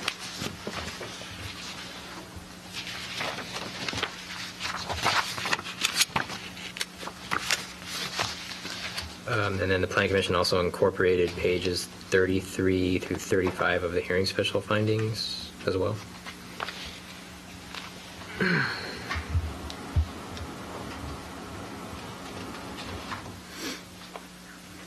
Okay, Commissioner Nicolao? I believe we've already fully addressed this issue in our previous findings, and I don't think it was addressed in the record, which staff has also verified as well. So I think that we can affirm the hearings official on this one. Do you need a motion? Yep. Okay. I'd like to affirm the hearings official regarding issue 8, subsection A and B as well. Is there a second? Commissioner Jaworski. Is there any further discussion? Commissioner Baker? Well, the only thing I noted in the records is that even with this calculation, the staff found that it was complied, even if the calculation was an error. So maybe we should note that when we, is that correct? Well, just to be clear, it is addressed in the record, but it wasn't addressed in the most recent record. And in terms of LUBA's treatment of it, it was an issue in the 2014 appeal, an allegation that the standard wasn't met, and LUBA denied the opponent's assignment of error at that time. It wasn't an issue, as far as I could see, in the 2016 appeal. It's been some time and some change in staff since the time it was analyzed, I believe, but I'm not sure what exactly you're referring to. Maybe Alyssa will remember. Well, what I was referring to is it was noted that that staff, that even if they did follow the calculations that were outlined by the appellant, that it still qualified. Sure. So, That's what you said last time. Oh, Right, and so that's in your findings, yeah. right. So we can, Okay, it is in the findings. Okay. it is in the, yeah, it's in the Sorry. previous final order. That's something that can be pulled forward. Sorry, I didn't read that part out clearly, so that's my fault. Okay. Yeah, sorry Yeah. about that. Okay. All those in favor of the motion? Unanimous. All right, we are on number 9, decision erred by finding the application met EC 9832011K. All other applicable development standards for features explicitly included in the application, except where the application has shown that a proposed noncompliance is consistent with the purpose set out in EC 9.8300, purpose of planned unit development, solar setback standards. I don't believe this one, unless anyone else saw anything in the new materials from 2017. I didn't see anything submitted in regards to this. And then on page 24, same page that you're already on in your packet, that's where the Planning Commission addressed that last time.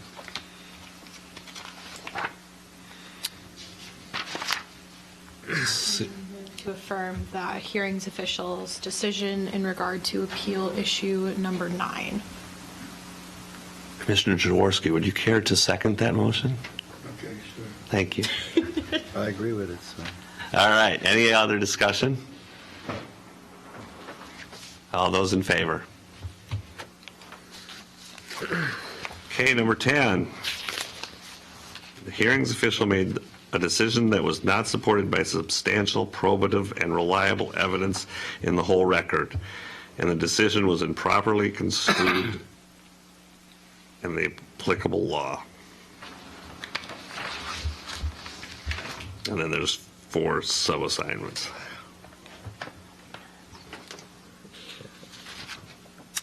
Anybody care to speak to this one?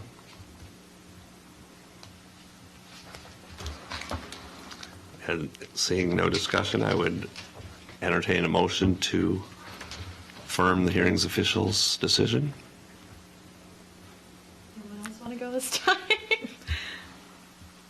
All right. I move to affirm the hearing official's decision in regards to appeal issue number 10. Is there a second? I'll second. Okay, discussion? Yes. And I guess my trouble here with a straight affirmation of this is the very broad sweep of his language. And given the action we've taken on part of the decision and making it a new condition. And so I would suggest that part of our response might refer to the additional conditions imposed. yeah, that will definitely find its way, I think, into this decision, and staff will put it together that way. Also, we were remanded on a particular issue, I think, that may relate to 10D, so we'll have to put some we'll provide you with a draft decision that you'll need to review carefully to make sure it reflects your understanding and intentions. And so there may be some things like that we point out to you. Right. I think in regards specifically to 10B, our amended action does shed some additional light on a response to 10B as an access lane where we've increased the paving requirements. So I'm not quite sure what to say in terms of wording, in terms of possible friendly amendment to the motion, but that's my comment. Any suggestions, Counselor? Nope. Commissioner Jaworski. I guess I was going to ask something related to that. I mean, if this was an error on 10D back in 2013, we've had 2015, 2017. I don't know why it's still in there. That's what confuses me. Right. Because we've The record. been unsuccessful in creating a final decision of the Planning Commission, and this is still an appeal issue. But I think at this point, it does warrant a little bit more discussion and some context for exactly the reason that you raise your question. I put myself in the queue. For me, I think if we start putting wording in all of these different subsections, we're opening the door again for more appeals, either on the applicant or the opponent's side. And if it's been affirmed and affirmed and affirmed, if the issue we had that we found we can, or the majority of the commission felt that there was evidence in the record that could support implying those conditions, I think that's duly appropriate. But just to say that we put this condition in and it might go to satisfy 10B, now 10B is back in play again. And I think that 10B has been decided years ago, and for us to throw things back at it just opens it up again, and I'm just hesitant to do that. Commissioner Nicolella. Yeah, I agree with that. And I think also, too, each land use criterion, each land use criterion, while related, is also distinctly separate at the same time. And so I think that Commissioner Borofsky's advice to make sure that we're very neat with how we talk about our condition of approval is well taken, just to make sure that we aren't creating a situation, however intended and however earnestly intended, that would prejudice the rights of anyone involved in this. I think that based on what legal counsel is saying and what Commissioner Mills brought up, maybe we should, I don't want to say, I don't know if tabling it is the right way to say it, but at the same time, I think that we need to kind of wait until we see what staff can come with, because I think that these are all really distinctive procedural errors. For example, 10D, I would imagine we would address that by saying that a new public hearing was held, or not a new public, but the record was reopened. We ensured that a new evidentiary period happened. We responded. We held deliberations. So I would imagine we would need to address that. So I think that, and I'm kind of external processing, I apologize, but I would imagine then it would almost mean that I'd need to change what I said to the hearings official did err, and we addressed it this way. And that was kind of an open-ended question, I apologize. But as I'm working out through it, it sounds like there actually may be some things that we do need to address that are specifically procedural. And I don't know that that was a submittal that was related to the remand. We need to sort that out. But what I hear you saying really is, you guys have given staff direction to prepare a decision that affirms the hearings official, as you did before, except with the imposition of an additional condition for 20 feet based on that specific one when it came up. And what I hear more than anything from Commissioner Mills, and I might be wrong about this, is that with that condition, he might have been more likely to join what had already been the majority on a lot of these. So the majority had already found that these others were met without the 20 feet.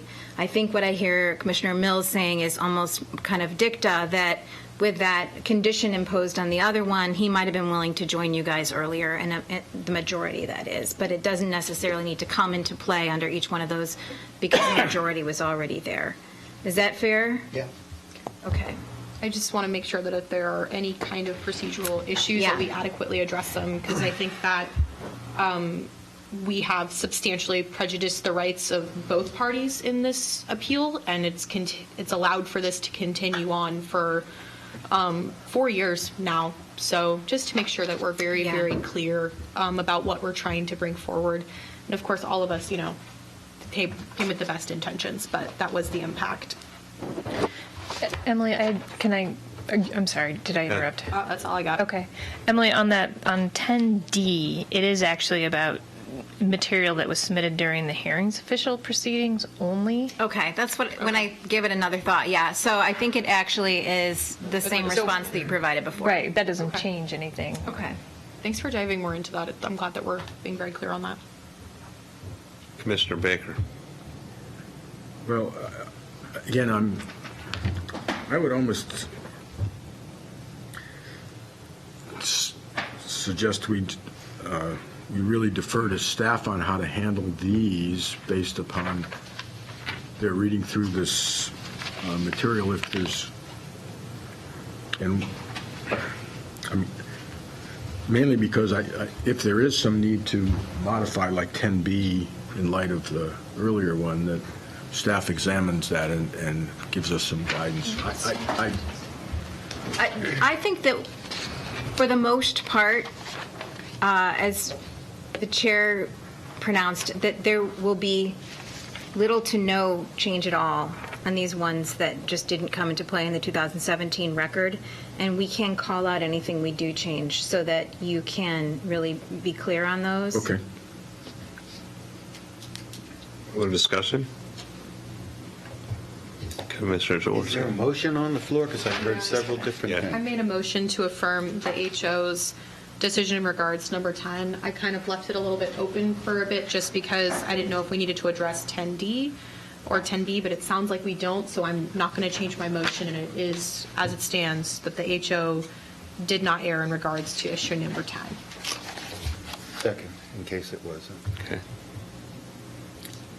Any further discussion? I can't support the motion for the reasons previously discussed relating to Baker 10B and his finding on the access lane. So I have to vote against this as it's stated. All right. All those in favor of the motion? Well, can we have further discussion or no? Further discussion? 10B in access lane. Hearings official found that Oakley Lane was an access lane. The hearings official found that Oakley Lane is a low-volume residential street under existing and proposed conditions, as the street has not yet been designed and built to urban city standards, and the projected ADT, average daily traffic, is within the 250 to 750 range. That's on page 25 of the packet. Right, and what about the definition of, quote, access lane? Is that, as I recall, that it's used differently in the code. This was addressed.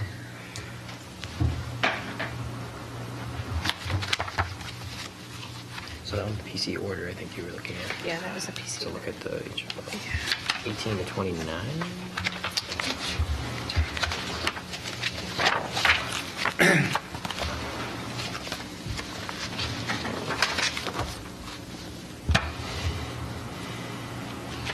Talk about a length limit on access lanes, but I don't think we have. Where are you trying to go with Well, this? I'm just trying to figure out what exactly the error was, because if we don't agree with the error, then we can move on if we think it needs. I don't think the error, pardon me if I'm incorrect, but I don't think the error was brought up in this record period, and I don't think we've discussed street classifications at all as part of our considerations. We certainly have discussed paving width, and staff will let us know if that's something that needs to be addressed as part of this. But I don't think I've seen anything that would lead me to think that this sub-assignment is relevant to the issues that have been discussed in this record. And staff, please correct me if I'm wrong, and that's an incorrect assertion. Just to make sure. I share your understanding. Okay. So in that case, I really do, personally, I think I'm confident that we can move forward to a vote on this with the knowledge that staff will bring it back, and we can make further considerations if necessary based on that. Yeah, my only concern was that we had another traffic report that talked about it and we also have a record that talks about an access lane supposedly being 400 feet maximum, and we have one that's 1,000 feet, and that's why I'm curious about, this particular sub-assignment of area. Have we dealt with this specifically in the past in any of our findings? Twice. Yeah. Yeah. Twice? Yeah. Yeah. One of the distinctions between an access and a low-volume street is the expected average daily trips. Yeah. And that was one of the things that was, I'm looking at the hearings official decision, that it, for a low-volume street, it's expected to be between 250 and 750. And I believe the addition of 29 units proposed by the subject development, the average would be greater than 500 trips a day. So that's one of the reasons why it was determined that it's a low-volume residential street, is based sheerly on the trips that are anticipated. And we have the other traffic engineer's report as well, correct, that validates that. Which traffic engineer? Weishar. The applicants, is that the one you're referring to? Okay. The second, Mel- the one that was in this packet, the Numerian. Okay, again, I'm going to want to get back to Yep, that's fine. where we're going with this. I mean, if you think that the hearings official erred, can you tell us where or how he erred, in your opinion? No, I just needed clarification. Okay. If we had any greater definition of access lane that would change the interpretation of this error based upon current information. So we have, Commissioner Mills? Sorry to belabor this, Commissioner Borowski, but I want to make sure I understand this sort of thing. Perhaps I misread this. Found that Oakley Lane was not an access lane. So what did he find that it was? Low volume. Low-volume residential street. Sorry, I misread the, Okay. thank you. Okay, at this point, I think there's a majority of the commission that's ready to vote, so if anybody else has any discussion, I'm going to call for the vote. All those in favor? Okay. And that's the last one, even though they're out of order. 10 is the last, even though there's 11. We already decided upon 11. Staff, you want to give a wrap-up here of what we should expect next?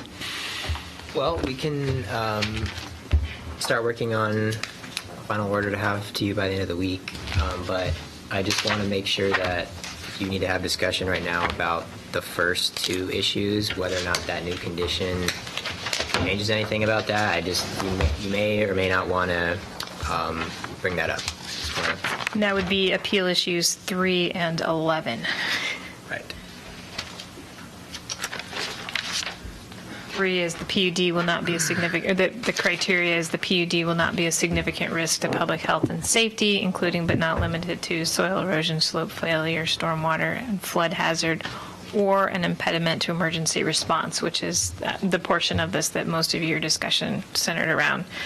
You did affirm the hearing's official decision on this one with a 3-2 vote, but as we're crafting the final order, we want to make sure that you don't want us to weave any additional information in. Mr. Baker. well, I asked this as sort of,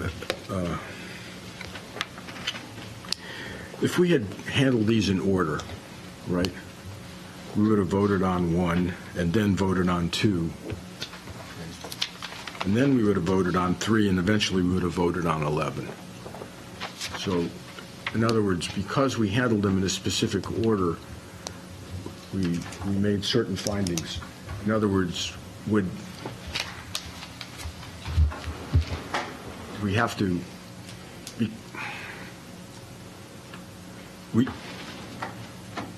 is that why we're going back and looking at these to maybe changing the wording?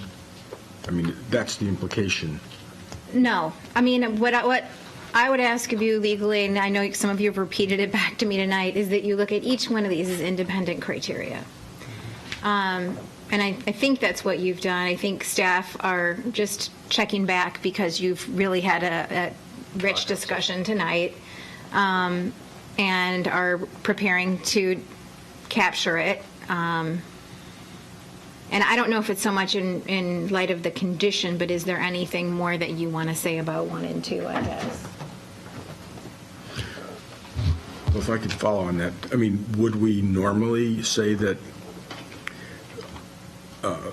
if we're going through our list of errors and we say that we make this condition on 2, would we normally say that the condition on 2 would improve,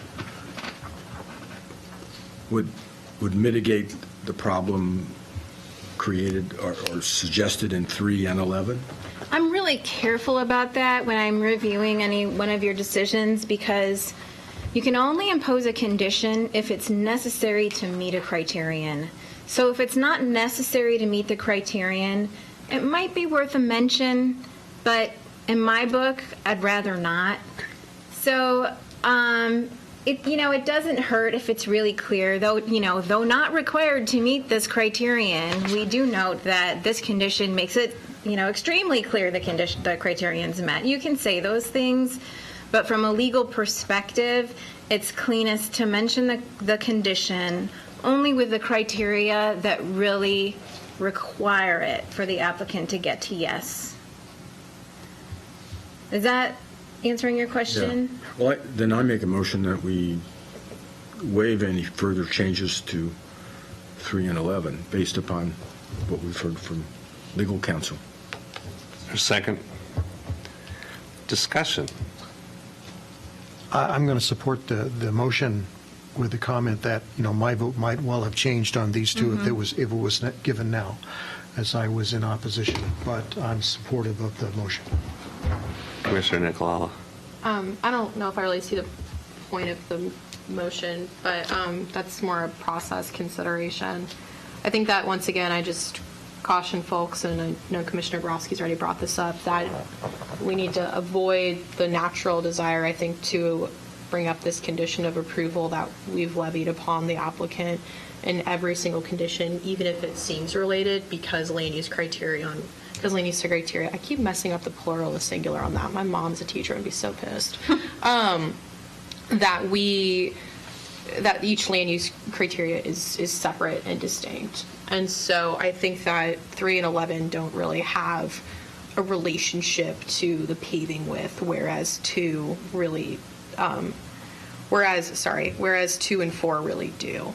So, I'm not really sure what we're supposed to get out of making a motion in this regard, but just bringing forward that perspective.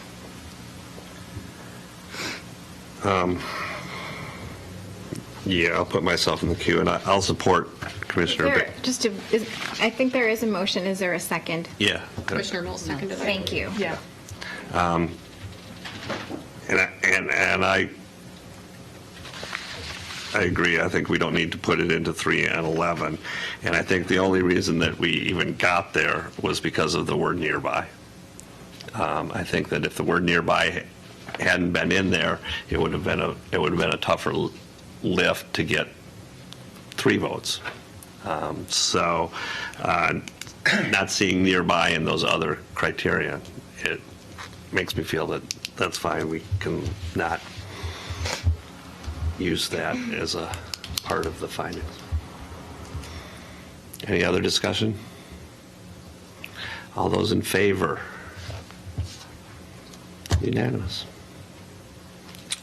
Okay, with that, we will end this meeting. Oh, I just want to note that, so we have a meeting scheduled for you all on Monday from noon to 1 to review the final order. So Monday, June 5th, this room, from noon to 1, to review And- the final order, and At that point, for people who are watching this, that's the point at which the commission will take a final vote. That so far, we've basically just been getting straw polls, figuring out where the planning commission is going. So the decision is not final as of this meeting.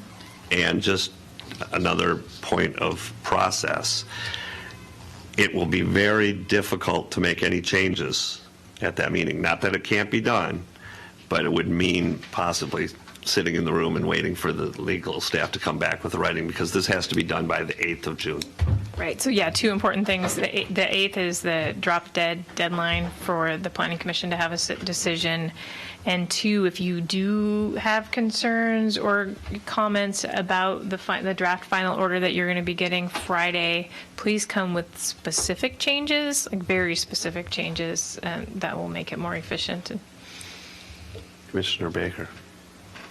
Yeah, I was just going to suggest, why don't we make the end period time 1:30 in case maybe we're efficient and we're done by 12:30, but that way we've at least, allocated space for whatever reason. I don't anticipate there should be problems, but usually we always schedule meetings at 11:30, whether we're expecting a 2-hour meeting or a 45-minute meeting, and it's a little strange in a way for this particular meeting.